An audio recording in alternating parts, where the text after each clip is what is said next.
Hello, everyone. My family and I are trying to make the most out of the nice weather when we get it.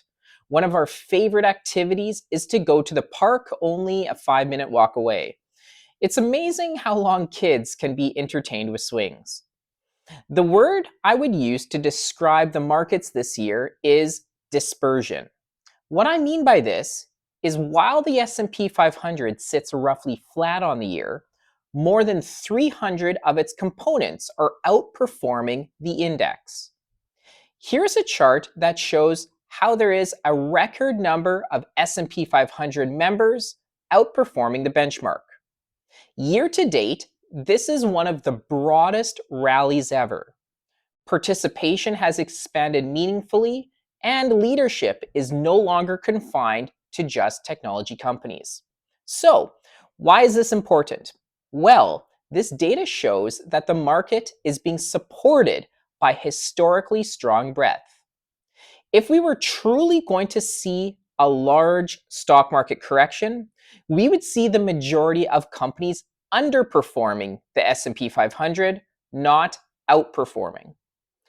I've said this line before, but time in the market is more important than timing the market. In other words, unless you are needing all your money on a specific date, maybe a house purchase, for example, your retirement portfolio is better to be invested for the long term. Here's another chart that shows how missing the 10 best days of the year can significantly impact your returns. The black bars show you what your yearly return would be for the S&P 500 going back to 1990. The blue bars show if you missed the 10 best days, what your return would be.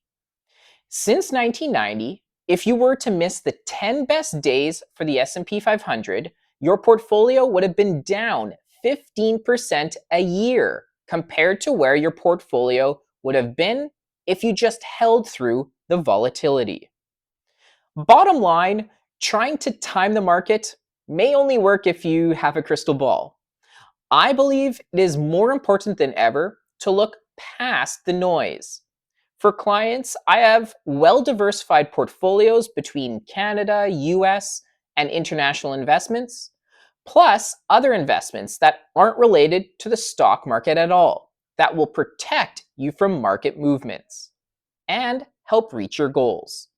As always, I'll stay in touch next month with my thoughts on the markets. Talk soon.